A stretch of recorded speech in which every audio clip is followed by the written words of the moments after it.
ಚಿಲುವೇರು ಎನ್ನುವ ಗ್ರಾಮದಲ್ಲಿ ರಘುರಾಮ್ ಕೌಸಲ್ಯ ಎನ್ನುವ ದಂಪತಿಗಳು ವಾಸ ಮಾಡ್ತಿದ್ರು. ಅವರ ದೊಡ್ಡ ಮಗ ರಾಜೇಶ್, ಸಣ್ಣ ಮಗ ರಾಕೇಶ್, ಮಗಳಾದ ಕಾವ್ಯ. ಅವರದು ಮಧ್ಯತರಗತಿ ಕುಟುಂಬ. ಹಣ ಆಸ್ತಿ ಏನು ಜಾಸ್ತಿ ಇಲ್ಲದಿದ್ರು ಆ ಊರಿನಲ್ಲಿ ತುಂಬಾ ಗೌರವದಿಂದ ಜೀವನ ಮಾಡ್ತಿದ್ರು. ರಘುರಾಮಿಗೆ ವಯಸ್ಸಾದ ಕಾರಣ ಅವರು ಆರೋಗ್ಯ ಸರಿಯಿಲ್ಲ ಅಂತ ಕೆಲ್ಸಕ್ಕೆ ಹೋಗ್ತಿರ್ಲಿಲ್ಲ. ಕೌಸಲ್ಯ ಬೋಂಡಾ ಬಜ್ಜಿ ಅಂತ ವ್ಯಾಪಾರ ಮಾಡ್ಕೊಂಡು ಅವರ 3 ಮಕ್ಕಳನ್ನು ಸಾಕ್ತಾ ಇದ್ರು. ಬರುವ ಹಣದಲ್ಲಿ ಕೂಡಿಡ್ಲಿಕ್ಕೆ ಅಂತ ಆಗ್ತಾ ಇರ್ಲಿಲ್ಲ. ಬರುವ ಹಣದಲ್ಲಿ ಮನೆಯ ಖರ್ಚಿಗೆ, ಮಕ್ಕಳ ವಿದ್ಯಾಭ್ಯಾಸಕ್ಕೆ ಅಂತ ಮಾತ್ರ ಖರ್ಚು ಮಾಡ್ತಿದ್ರು. ಏನಾದ್ರೂ ಸಣ್ಣ ತೊಂದ್ರೆ ಅಂತ ಬಂದ್ರೂ ಕೂಡ ಹಣವನ್ನು ಸಾಲವಾಗಿಯೇ ಕೇಳ್ಬೇಕಾಗಿತ್ತು. ಬಿಸಿಲು ಕಾಲ ಆರಂಭವಾದ ನಂತರ ಆ ಸಣ್ಣ ವ್ಯಾಪಾರಕ್ಕೂ ಗಿರಾಕಿಗಳಿರ್ಲಿಲ್ಲ. ಒಂದು ದಿನ ಕೌಸಲ್ಯ ವ್ಯಾಪಾರವನ್ನು ಮುಗಿಸಿಕೊಂಡು ಮನೆಗೆ ಬಂದ್ರು. ಬಂದ ಕೌಸಲ್ಯ, ಬಾ ಬಾ ಬಂದ್ ಕೂತ್ಕೋ. ಹೌದು, ಇವತ್ತು ವ್ಯಾಪಾರ ಯಾವ ರೀತಿ ನಡೀತು? ಚೆನ್ನಾಗಿ ನಡೀತಾ? ಬಾ, ಹೀಗೆ ಬಂದು ಕೂತ್ಕೋ ಬಾ. ಏನ್ ವ್ಯಾಪಾರ ರೀ? ವ್ಯಾಪಾರ ಇವತ್ತು ಚೆನ್ನಾಗೇ ನಡೆದಿಲ್ಲ. ಅದ್ರಲ್ಲೂ ಇವತ್ತು ಬಿಸಿಲು ಬೇರೆ ಜಾಸ್ತಿ.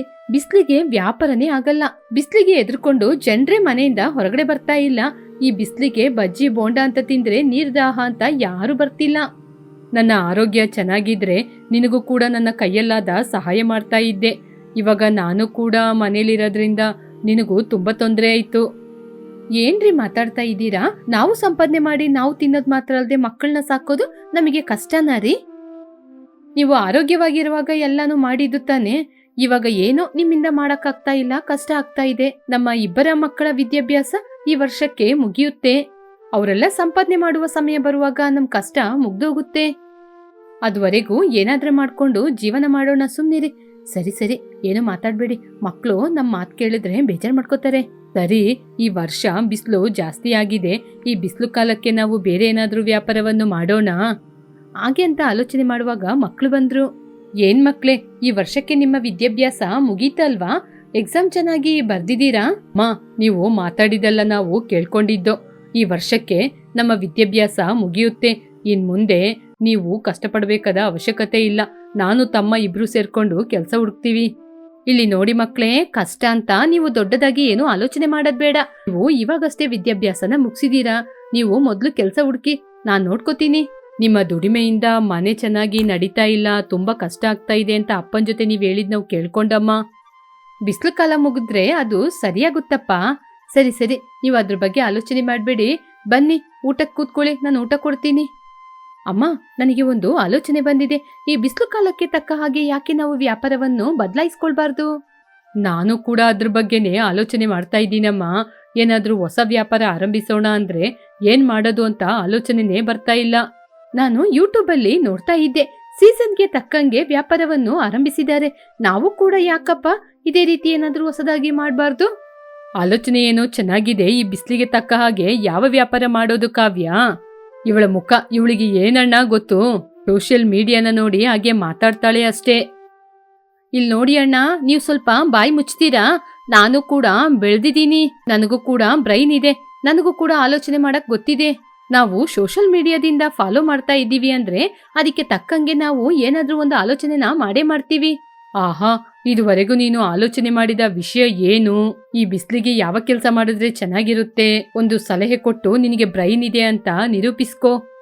ಪುನಃ ಆರಂಭಿಸ್ಬಿಟ್ರಾ ನೀವಿಬ್ರು? ಯಾವಾಗ ನೋಡಿದ್ರು ಜಗಳ ಮಾಡ್ತಾನೆ ಇರ್ತೀರಾ? ಸರಿ, ರಾಕೇಶ್ ವಿಚಾರನ ಸೈಡಲ್ಲಿ ಇಟ್ಬಿಡು ಕಾವ್ಯ. ಇಷ್ಟಕ್ಕೂ ನಿನಗೆ ಬಂದ ಆಲೋಚನೆ ಏನು ಅಂತ ನೀನೇ ಹೇಳಿ ನೋಡೋಣ. ಇದು ಬಿಸಿಲು ಕಾಲ ಆಗಿದ್ರಿಂದ? ಹೌದು, ಇದು ಬಿಸಿಲು ಕಾಲ ಅಂತ ನೀನೇ ಹೇಳ್ಬೇಕಾ? ನಮಗೇನಿದ್ರ ಬಗ್ಗೆ ಗೊತ್ತಾಗಲ್ವಾ? ರಾಕೇಶು, ಸ್ವಲ್ಪ ಬಾಯಿ ಮುಚ್ಚೋ. ಕಾವ್ಯ ಏನ್ ಹೇಳಕ್ಕೆ ಬರ್ತಾ ಇದ್ದಾಳೆ ಅಂತ ಕೇಳ್ಬೋದಲ್ವಾ? ಹೌದಪ್ಪ, ನೀವು ಹಾಗೆ ಹೇಳಿ ಇವನಿಗೆ.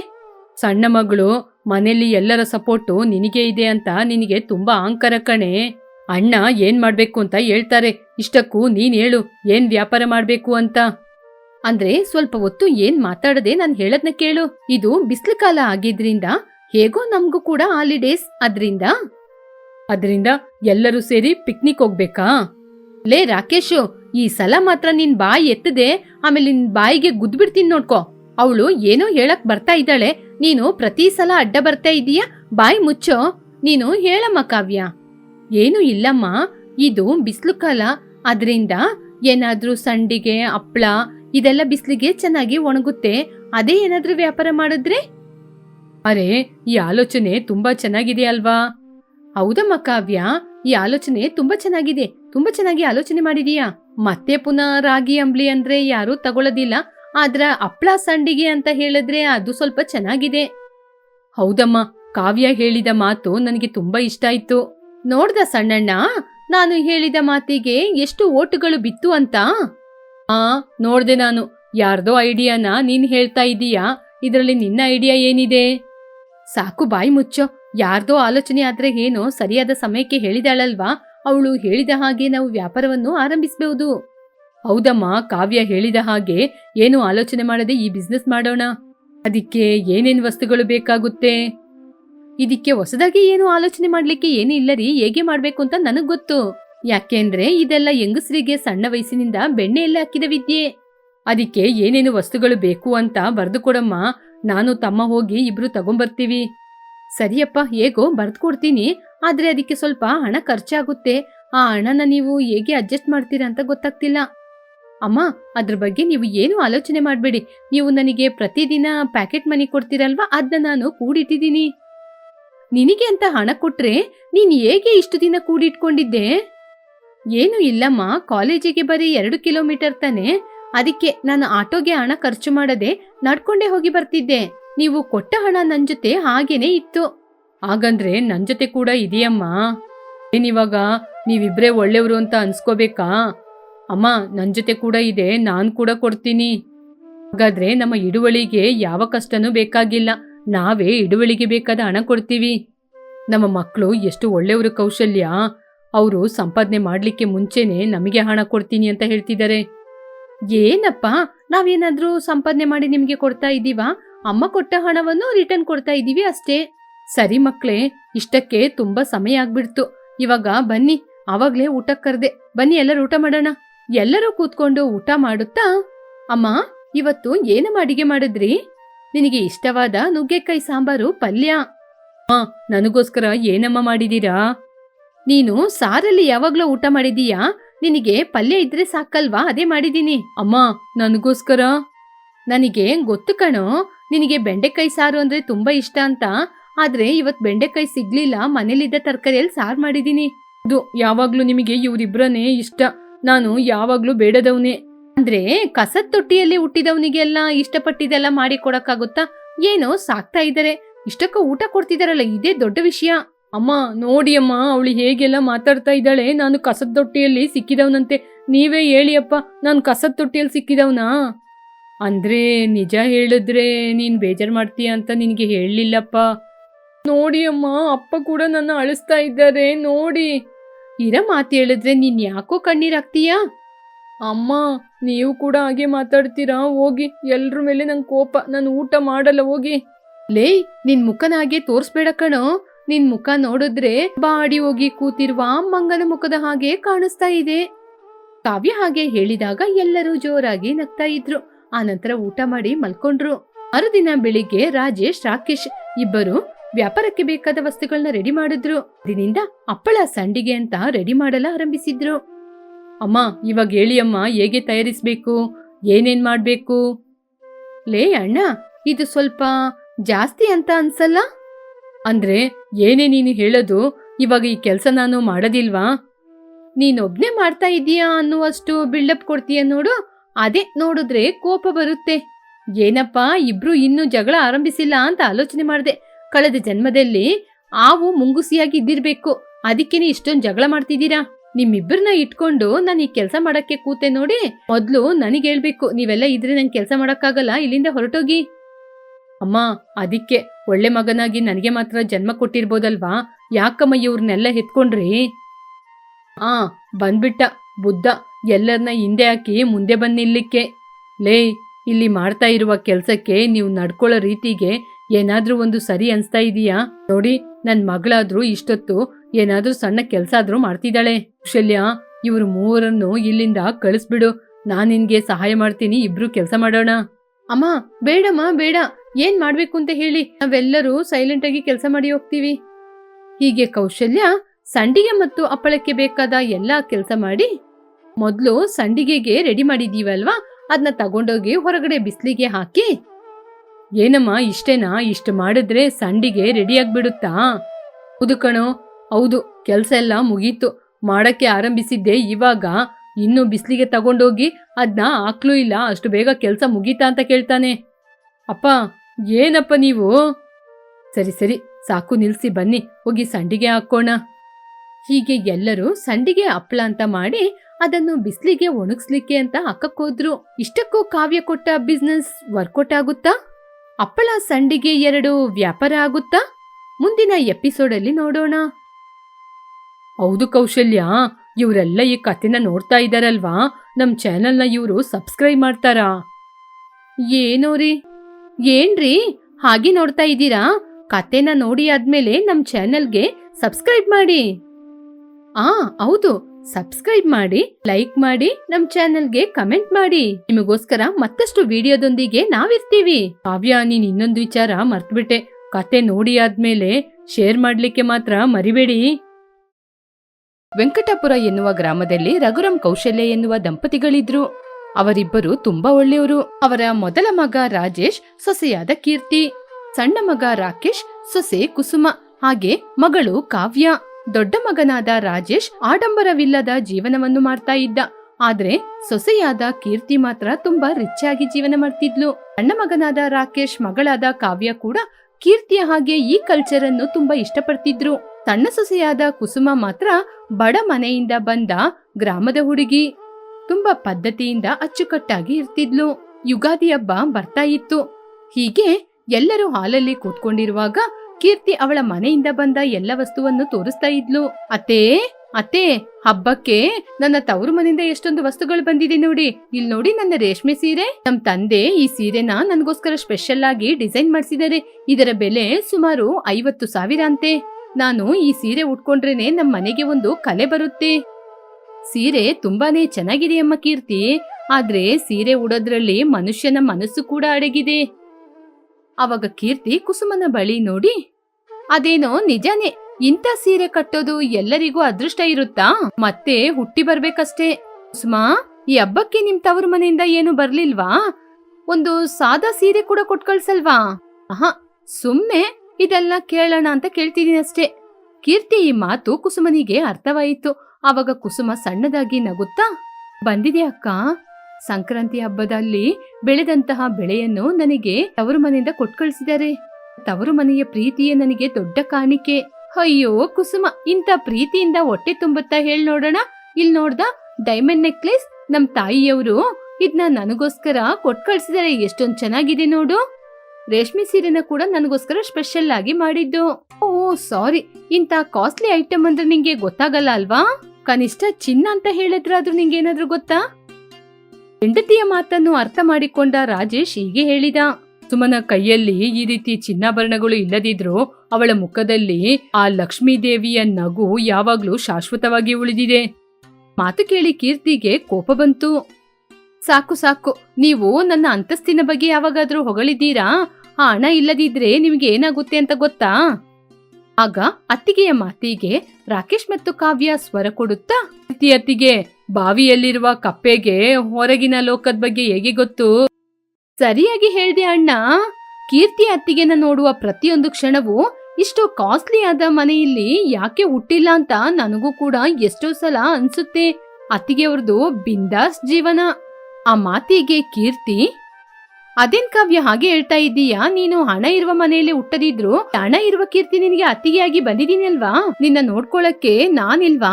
ನಿನ್ನ ಕೋರಿಕೆ ಏನಾದ್ರೂ ಸರಿ, ನನ್ ಜೊತೆ ಹೇಳು, ನಾನ್ ನೋಡ್ಕೋತೀನಿ. ಕೀರ್ತಿ ಅತ್ತಿಗೆ, ನನಗೆ ಚಿಕ್ಕ ವಯಸ್ಸಿನಿಂದ ಮಿಸ್ ಇಂಡಿಯಾ ಆಗ್ಬೇಕು ಅಂತ ಆಸೆ. ಆದ್ರೆ ಅದಕ್ಕೋಸ್ಕರ ಏನ್ ಮಾಡ್ಬೇಕು ಅಂತಾನೆ ಗೊತ್ತಿಲ್ಲ. ಓ ಶಿಟ್, ಇಷ್ಟೇನಾ? ಇದ್ನ ಯಾಕೆ ನೀನ್ ಇಷ್ಟ ದಿನ ನನ್ ಜೊತೆ ಹೇಳಿಲ್ಲ? ಅದಕ್ಕೆ ಸ್ವಲ್ಪ ಹಣ ಖರ್ಚು ಮಾಡ್ಬೇಕಾಗುತ್ತೆ. ನಿನಗೆ ಬೇಕಾದ ಬ್ಯೂಟಿ ಪ್ರಾಡಕ್ಟ್ನೆಲ್ಲ ನಾನ್ ತಂದ್ಕೊಡ್ತೀನಿ. ನಿನ್ನ ಕನ್ಸು ನೆರವೇರಿದ ಹಾಗೇನೆ. ಅದಕ್ಕೆ ಸಂಬಂಧಿಸಿದ ದೊಡ್ಡ ದೊಡ್ಡ ಮನುಷ್ಯರೆಲ್ಲ ನನಗ್ ಗೊತ್ತು. ಇನ್ ಮುಂದೆ ಇವ್ರನ್ನ ನಾನ್ ನೋಡ್ಕೋತೀನಿ. ನೋಡು ಕಾವ್ಯ, ನಮ್ದು ತುಂಬಾ ಪದ್ಧತಿ ಇರುವ ಫ್ಯಾಮಿಲಿ. ಇಂಥ ಆಲೋಚನೆ ಎಲ್ಲ ನಮ್ಮ ಕುಟುಂಬಕ್ಕೆ ಸೆಟ್ ಆಗಲ್ಲ. ಇಂಥದೆಲ್ಲ ನನಗೂ ನಿಮ್ಮ ಅಮ್ಮನಿಗೂ ಸ್ವಲ್ಪ ಕೂಡ ಇಷ್ಟ ಆಗಲ್ಲ. ಅದರಿಂದ ಚೆನ್ನಾಗಿ ಓದು, ಅಷ್ಟು ಸಾಕು. ಹಾಗೆ ಅಂತ ಹೇಳಿದ ರಘುರಾಮ್. ಹಳೆಯ ಸಂಪ್ರದಾಯ ಎನ್ನುವ ಆ ಮರಗಿಡಗಳನ್ನ ಮತ್ತೆ ನಮ್ಮ ಮೇಲೆ ಎತ್ತಿ ಹಾಕ್ಬೇಡಿ. ಅವುಗಳು ನೋಡ್ಲಿಕ್ಕೆ ತುಂಬಾನೇ ಚೆನ್ನಾಗಿರುತ್ತೆ. ಮಿಸ್ ಇಂಡಿಯಾ ಆದ್ರೆ ತಪ್ಪೇನಿದೆ? ಅದು ನಮ್ಮ ಕುಟುಂಬಕ್ಕೆ ಗರ್ವನೇ ಹೊರತು ಮರ್ಯಾದೆ ಹೋಗುವ ವಿಚಾರವಲ್ಲ. ಹಾಗೆ ಅಂತ ಹೇಳಿದ ರಾಕೇಶ್. ಇಲ್ ನೋಡಪ್ಪ ರಾಕೇಶು, ನಿಮ್ಮ ತಂದೆಯ ಮಾತ್ ಕೇಳು. ನಮ್ಮ ಮನೆತನದಲ್ಲಿ ಈ ರೀತಿ ಅಳವಡಿಕೆ ಇಲ್ಲ. ನನಗೆ ನಿಮ್ ತಂದೆಯವರಿಗೆ ಇಂಥದೆಲ್ಲ ಇಷ್ಟ ಆಗಲ್ಲ ರಾಕೇಶ್. ಅತ್ತೆಯ ಮಾತನ್ನು ಕೇಳಿ ಕುಸುಮ ಅವಳ ಗಂಡನ್ ಜೊತೆ, ಏನ್ರಿ ಅತ್ತೆ ಮಾವಯ್ಯ ಇಷ್ಟೊಂದು ಹೇಳ್ತಾ ಇದ್ದಾರೆ ಅಂದ್ರೆ ಅವ್ರ ಮಾತ್ ಕೇಳ್ಬೋದಲ್ವಾ? ಇದೆಲ್ಲ ನಮ್ಮಂತವ್ರ ಕೈಯಲ್ಲಿ ಆಗುವ ಕೆಲ್ಸನ? ಕಾವ್ಯ ಏನೋ ಸಣ್ಣ ಹುಡುಗಿ, ನೀವು ಅವಳಿಗೆ ಬುದ್ಧಿ ಹೇಳದ್ ಬಿಟ್ಬಿಟ್ಟು ಈ ರೀತಿ. ರಾಕೇಶಿಗೆ ತುಂಬಾ ಕೋಪ ಬಂತು. ಓಹೋಹೋಹೋಹೋ, ಬಂದ್ಬಿಟ್ಲು ಹಳ್ಳಿಯ ಬಂಗಾರಿ. ಇವಳಿಗೆ ಮಿಸ್ ಇಂಡಿಯಾ ಬಗ್ಗೆ ಏನು ಗೊತ್ತು ಹೇಳೆ? ಮಿಸ್ ಇಂಡಿಯಾ ಅಂದ್ರೆ ಏನು ಅಂತ. ನಾನೊಬ್ಬ ಹುಚ್ಚ, ಹೋಗಿ ಹೋಗಿ ಏನು ಗೊತ್ತಿಲ್ಲದೆ ನಿನ್ನಂತವಳ ಜೊತೆ ಕೇಳ್ತೀನಲ್ಲ, ಮೊದ್ಲು ನನಗೆ ಹೇಳ್ಬೇಕು. ಲೇ, ಏನೋ ಈ ರೀತಿ ಮಾತಾಡ್ತಾ ಇದ್ದೀಯಾ? ಅಪ್ಪ ಅಮ್ಮ ಹೇಳಿದ್ರೆ ಕೇಳ್ಬೇಕಲ್ವಾ? ಎಲ್ರ ಮುಂದೆ ಹೆಂಡತಿ ಜೊತೆ ಹೀಗೆ ಮಾತಾಡೋದಾ? ಅಬ್ಬಬ್ಬಾ, ಹೆಂಡತಿ ಜೊತೆ ಹೇಗೆ ಮಾತಾಡ್ಬೇಕು, ಹೆಂಡತಿಗೆ ಹೇಗೆ ಮರ್ಯಾದೆ ಕೊಡ್ಬೇಕು ಅಂತ ನೀವ್ ಹೇಳದ್ ನೋಡಿದ್ರೆ ನನಗೆ ದೊಡ್ಡ ಆಶ್ಚರ್ಯವಾಗಿದೆ. ಮರ್ಯಾದೆ ಎನ್ನುವುದು ನಾವು ನಡ್ಕೊಳ್ಳುವ ರೀತಿಯಲ್ಲಿದೆ, ಅದು ಕುಸುಮನಿಗೆ ಜಾಸ್ತಿನೇ ಇದೆ. ಹಾಗಾದ್ರೆ ನನಗೆ ಅದು ಇಲ್ಲ ಅಂತನಾ? ನಾನು ಹಾಗೆ ಹೇಳಲಿಲ್ವೇ? ಕುಸುಮನಿಗೆ ಇದೆ ಅಂತ ಹೇಳ್ದೆ ಅಷ್ಟೇ. ನಿಮ್ಮ ಈ ಚುಚ್ಚುವ ಮಾತು ನನಗೆ ಅರ್ಥ ಆಗ್ತಾ ಇದೆ. ಅರ್ಥ ಆಗ್ತಾ ಇದ್ರೆ ಮತ್ಯಾಕೆ ಅದ್ ಮತ್ತೆ ನನ್ ಜೊತೆ ಕೇಳ್ತೀಯಾ? ನಾನ್ ಮಾತಾಡುವಾಗ ಮಧ್ಯದಲ್ಲಿ ನೀನ್ ಯಾಕೆ ಬರ್ತೀಯಾ? ಕೀರ್ತಿಯತ್ತಿಗೆ, ನೀವೇನು ಮಾತಾಡ್ಬೇಡಿ, ಅಣ್ಣನ್ ಜೊತೆ ನಾನ್ ಮಾತಾಡ್ಕೋತೀನಿ. ಇದೆಲ್ಲ ನೋಡ್ತಾ ಇರುವ ಕೌಶಲ್ಯ ರಘುರಾಮ್ಗೆ ಈ ಜಗಳವನ್ನು ಹೇಗೆ ನಿಲ್ಸ್ಬೇಕು ಅಂತ ಆಲೋಚನೆ ಮಾಡಿದ್ರು. ಲೇ ರಾಜೇಶ್, ನೀನು ಅಣ್ಣನ್ ಜೊತೆ ಹೀಗೆ ಮಾತಾಡೋದು ನನಗೆ ಇಷ್ಟ ಆಗ್ತಾ ಇಲ್ಲ. ಏನ್ ರಾಕೇಶ್, ನಿಮ್ಮ ಅಣ್ಣನ್ ಜೊತೆ ನೀನ ಈ ರೀತಿ ಮಾತಾಡ್ತಾ ಇರೋದು? ಕುಸುಮನ ಕೂಡ ಬಾಯಿಗೆ ಬಂದ ಹಾಗೆ ಮಾತಾಡ್ತಾ ಇದೀಯಾ? ಮತ್ತೆ ಇನ್ನೇನಮ್ಮ, ನನ್ನ ಇಷ್ಟದ ಬಗ್ಗೆ ಎಲ್ಲ ಆಲೋಚನೆ ಮಾಡದೆ ಹಳ್ಳಿಯ ಗುಗ್ಗುವನ್ನು ತಂದು ನನ್ನ ತಲೆಗೆ ಕಟ್ಟಿದ್ದು ನೀವೇ ತಾನೇ? ನಾನು ಪಪ್ಪು ಗಿಪ್ಪು ಅಂತ ಸುತ್ತಾಡೋನು. ಇವಳೇನಂದ್ರೆ ಬೆಳಿಗ್ಗೆ ಎದ್ದು ಅಂಗಳಕ್ಕೆ ನೀರ್ ಚೆಲ್ಲಿ ರಂಗೋಲಿ ಹಾಕ್ತಾಳೆ. ಈ ಹಳ್ಳಿ ಗುಗ್ಗನ್ನು ನನ್ನ ಫ್ರೆಂಡ್ಸಿಗೆ ಪರಿಚಯ ಮಾಡ್ಲಿಕ್ಕೆ ನನಗೆ ಎಷ್ಟು ನಾಚಿಕೆ ಆಗ್ತಾ ಇದೆ ಗೊತ್ತಾ? ನಿಮಗೆ ಏನಮ್ಮ ಗೊತ್ತು ನನ್ನ ಕಷ್ಟಗಳು? ಇವಳನ್ನ ನನ್ನ ಕುತ್ತಿಗೆಗೆ ಕಟ್ಟಿ ನೀವು ಆರಾಮವಾಗಿ ಇದ್ದೀರಾ. ಅವಳು ಮಾಡುವ ಕೆಲಸಗಳೆಲ್ಲ ನನಗೆ ಸ್ವಲ್ಪ ಕೂಡ ಇಷ್ಟ ಆಗ್ತಾ ಇಲ್ಲ. ಆ ಮಾತನ್ನು ಕೇಳಿದ ರಾಜೇಶಿಗೆ ತುಂಬಾ ಕೋಪ ಬಂತು. ಏಯ್, ಸಾಕು ನಿಲ್ಸು. ಇಷ್ಟಕ್ಕೆ ನೀನು ತುಂಬಾನೇ ಮಾತಾಡ್ಬಿಟ್ಟೆ. ಕುಸುಮನಂತಹ ಹೆಂಡತಿ ಸಿಗ್ಲಿಕ್ಕೆ ನೀನು ಪುಣ್ಯ ಮಾಡಿರ್ಬೇಕು. ರಾಜೇಶ್ ಮಾತಾಡೋದ್ರಲ್ಲಿ ಏನ್ರೀ ತಪ್ಪಿದೆ? ಕುಸುಮನಂತಹ ಹಳ್ಳಿ ಗುಗ್ಗನ್ನು ಮದ್ವೆ ಮಾಡ್ಕೊಳಕ್ಕೆ ಯಾರೀ ಒಪ್ತಾರೆ? ಅವನಿಗೆ ಸಿಟಿ ಹುಡುಗಿಯೇ ಬೇಕಾಗಿದ್ದು. ಆದ್ರೆ ಇವಳೇನು ಹಳೆಯ ಕಾಲದ ಹುಡುಗಿ. ಅಂತಹ ಆಲೋಚನೆ ಇರುವ ಹುಡುಗನಿಗೆ ಇಂಥ ಹುಡುಗಿ ಸಿಕ್ಕಿದ್ರೆ ಯಾರಾದ್ರೂ ಬೇಜಾರ್ ಮಾಡ್ಕೋತಾರೆ. ಚೆನ್ನಾಗಿ ಓದಿರುವ ಹುಡುಗಿಯನ್ನು ನೋಡಿ ಮದ್ವೆ ಮಾಡ್ಸಿದ್ರೆ ಪಾಪ ರಾಕೇಶ್ ಎಷ್ಟೊಂದು ಬೇಜಾರ್ ಮಾಡ್ಕೋತಾನ? ಕೀರ್ತಿ, ಏನ್ ಮಾತಾಡ್ತಾ ಇದ್ದೀಯಾ ಅಂತ ಆಲೋಚನೆ ಮಾಡಿ ಮಾತಾಡ್ತಾ ಇದ್ದೀಯಾ? ಕುಸುಮ ಇಲ್ಲೇ ಇದ್ದಾಳೆ. ಅವಳ ಮನ್ಸಿಗೆ ಎಷ್ಟು ನೋವಾಗುತ್ತೆ ಅಂತ ಅರ್ಥ ಆಗಲ್ಲ. ನಾನು ಇಲ್ದೇ ಇರುವ ವಿಚಾರದ ಬಗ್ಗೆ ಹೇಳಿದ್ನಾ? ಇರೋದು ತಾನೇ ಹೇಳಿದ್ದು. ಇದ್ದಿದ್ದು ಹೇಳಿದ್ರೆ ಎದ್ ಬಂದು ಎದೆಗೆ ಒದ್ದಂತಂತೆ. ಅವನಿಗೆ ಇಂತಹ ಬಡ ಹುಡುಗಿ ಬೇಕಾಗಿರ್ಲಿಲ್ಲ, ನನ್ನಂತಹ ರಿಚ್ ಹುಡುಗಿನೇ ಬೇಕಾಗಿತ್ತು. ಇವನ ಪೂರ್ತಿ ನನ್ ತಂದೆ ತಾಯಿಗೆ ನೀವು ಪೂಜೆ ಮಾಡ್ಬೇಕು. ಸಾಕಮ್ಮ ಸಾಕು, ನಿನ್ನ ಹಣದ ಪುರಾಣ ಎಲ್ಲ ನಿಲ್ಲಿಸ್ತೀಯಾ? ಹೋಗಿ ಹೋಗಿ ನಿನ್ನ ಮದ್ವೆ ಮಾಡ್ಕೊಂಡೆ ಅಲ್ವಾ? ಮೊದ್ಲು ಆ ತಪ್ಪಿಗೆ ನನ್ನ ಬೈಬೇಕು. ಇಲ್ಲ ರೀ, ನಿಮ್ನ ಬೈಬೇಕಾಗಿಲ್ಲ. ಎಷ್ಟೋ ದೊಡ್ಡ ಶ್ರೀಮಂತಿಕೆ ಮನೆಯಿಂದ ಒಬ್ಳೇ ಒಬ್ಳು ಮಗಳಾಗಿ ಮನೆಯವರ ಪ್ರೀತಿಯನ್ನು ಗೆದ್ದಂತಹ ನಾನು ನಿಮ್ನ ಪ್ರೀತಿ ಮಾಡಿ ನನ್ನ ಸ್ಟೇಟಸ್ಸಿಗೆ ನೀವು ಈಕ್ವಲ್ ಆಗಿ ಇಲ್ಲದಿದ್ರು ಕೂಡ ನೀವೇ ನನಗೆ ಬೇಕು ಅಂತ ನಮ್ ತಂದೆ ತಾಯಿನ ಒಪ್ಸಿ ಮದ್ವೆಯಾದೆ ಅಲ್ವಾ? ಮೊದ್ಲು ನನಗೆ ಹೇಳ್ಬೇಕು. ಹಲೋ ಕೋಟೀಶ್ವರ ಮನೆ ಹುಡುಗಿ, ಸ್ವಲ್ಪ ನಿಲ್ಲಿಸ್ತೀರಾ? ನಿಮ್ನ ಯಾರಮ್ಮ ಮೋಸ ಮಾಡಿ ಮದುವೆ ಮಾಡಿದ್ದು? ನೀನೇ ನನ್ನ ಹಿಂದೆ ಬಂದು ನನ್ನ ಪ್ರೀತಿ ಮಾಡ್ತಾ ಇದ್ದೀನಿ, ಮದುವೆಯಾದ್ರೆ ನಿನ್ನನ್ನೇ ಮದುವೆ ಆಗೋದು, ಇಲ್ಲದಿದ್ರೆ ನಾನು ಸಾಯ್ತೀನಿ ಅಂತ ನನ್ನ ಯಾಮರ್ಸಿ ನನ್ನನ್ನು ಎದುರಿಸಿ ಮದುವೆಯಾಗಿದ್ದು ನೀನೇ. ಇಷ್ಟೊಂದು ಹಣದ ದುರಂಕಾರ ಇರುವ ಹುಡುಗಿ ಅಂತ ಗೊತ್ತಾಗಿದ್ರೆ ಆವತ್ತೇ ಬೇಡ ಅಂತ ಬಿಡ್ತಾ ಇದ್ದೆ. ನಿನಗೆ ನನ್ನ ಮೇಲೆ ಪ್ರೀತಿ ಇದ್ರೆ ನಿಜವಾಗ್ಲೂ ಒಂದು ದಿನ ಆದ್ರೂ ಗಂಡನಿಗೆ ಏನು ಇಷ್ಟ ಇಲ್ಲ ಅಂತ ನನಗೆ ಅಡಿಗೆ ಮಾಡಿ ಕೊಟ್ಟಿರ್ತೀಯ, ಅಥವಾ ಒಂದು ಗ್ಲಾಸ್ ತಣ್ಣೀರಾದ್ರೂ ಕೊಟ್ಟಿರ್ತೀಯಾ? ಇವಾಗ ಏನೋ ಮೋಸ ಹೋದೆ ಅಂತ ದೊಡ್ಡ ದೊಡ್ಡ ಮಾತೆಲ್ಲ ಮಾತಾಡ್ತಾ ಇದೀಯಾ? ರಾಜೇಶ್, ಯಾಕೇನೋ ಹೀಗೆ ಮಾತಾಡ್ತಾ ಇದೀಯಾ? ಕಟ್ಕೊಂಡ ಹೆಂಡತಿ ಜೊತೆ ಈ ರೀತಿಯ ಮಾತಾಡೋದು? ಹೀಗೆ ರಘುರಾಮ್ ಹೇಳಿದಾಗ ಮತ್ತೆ ರಾಜೇಶ್ ಏನೋ ಹೇಳಲು ಬಂದಾಗ ಆವಾಗ ಕೌಶಲ್ಯ, ಇನ್ನು ಸಾಕು ನಿಲ್ಸು, ಇನ್ನೇನ್ ಮಾತಾಡ್ಬೇಡ, ಬಾಯಿ ಮುಚ್ಕೊಂಡು ಕೂತ್ಕೋ. ಇದೆಲ್ಲ ನೋಡಿ ಕೋಪಗೊಂಡು ಕಾವ್ಯ ಮುಂದೆ ಬಂದು, ಸಾಕು ಸಾಕು, ಎಲ್ಲರೂ ನಿಲ್ಲಿಸ್ತೀರಾ? ಇದಕ್ಕೆಲ್ಲ ಕಾರಣ ನಾನೇ ತಾನೇ, ನಾನೇ ಮೊದ್ಲು ಆರಂಭಿಸಿದ್ದು. ಇವಾಗ ನಾನು ಎಲ್ರಿಗೂ ಒಂದ್ ಮಾತನ್ನ ಹೇಳ್ತಾ ಇದ್ದೀನಿ. ನನಗೆ 18 ವರ್ಷ ಪೂರ್ತಿ ಆಯ್ತು. ಇನ್ ಮುಂದೆ ನನ್ನ ತೀರ್ಮಾನವನ್ನು ಸ್ವತಃ ನಾನೇ ತಗೋತೀನಿ. ಮಿಸ್ ಇಂಡಿಯಾ ಆಗ್ಬೇಕು ಎನ್ನೋದು ನನ್ನ ಚಿಕ್ಕ ವಯಸ್ಸಿನ ಆಸೆ. ಯಾರು ಅಡ್ಡಿ ಬಂದ್ರೂ ನಾನ್ ಮುಂದೆ ಹೋಗ್ತೀನಿ. ಇಲ್ಲಾಂದ್ರೆ ಮನೆ ಬಿಟ್ಟು ಹೊರಗಡೆ ಹೋಗಕ್ಕೆ ಕೂಡ ನಾನು ರೆಡಿಯಾಗಿ ಇದ್ದೀನಿ. ಹಾಗೆ ಹೇಳಿ ಅಲ್ಲಿಂದ ಕೋಪದಿಂದ ಹೊರಟು ಹೋದ್ಲು. ಆ ಮಾತನ್ನು ಕೇಳಿ ರಘುರಾಮ್, ಕೌಶಲ್ಯ, ರಾಜೇಶ್ ತುಂಬಾನೇ ದುಃಖಪಟ್ರು. ಇದನ್ನೆಲ್ಲ ನೋಡಿದ ಕುಸುಮನಿಗೆ ತುಂಬಾ ದುಃಖವಾಗಿ ಮೌನವಾಗಿ ನಿಂತಿದ್ಲು. ಆದ್ರೆ ಇಲ್ಲಿ ಕೀರ್ತಿ ಮತ್ತು ರಾಕೇಶ್ ಕಾವ್ಯ ತೆಗೆದುಕೊಂಡ ತೀರ್ಮಾನಕ್ಕೆ ಒಬ್ಬರನ್ನು ಒಬ್ಬರು ನೋಡ್ಕೊಂಡು ಸಣ್ಣದಾಗಿ ನಗ್ತಾ ಇದ್ರು. ಇಷ್ಟಕ್ಕೂ ಈ ಮನೆಯ ಪರಿಸ್ಥಿತಿ ಏನು? ಈ ಜಗಳಗಳು ಹೀಗೆ ಮುಂದುವರಿಯುತ್ತಾ ಶ್ರೀಮಂತ ಮನೆಯಿಂದ ಬಂದಂತಹ ಕೀರ್ತಿ ಗೆಲ್ತಾಳ, ಬಡ ಮನೆಯಿಂದ ಬಂದಂತಹ ಕುಸುಮ ಈ ಮನೆಯನ್ನು ಸರಿಯಾದ ದಾರಿಗೆ ತರ್ತಾಳ? ಮುಂದೆ ಏನ್ ನಡೆಯುತ್ತೆ ಅಂತ ಮುಂದೆ ಬರುವ ಎಪಿಸೋಡ್ ಅಲ್ಲಿ ನೋಡೋಣ.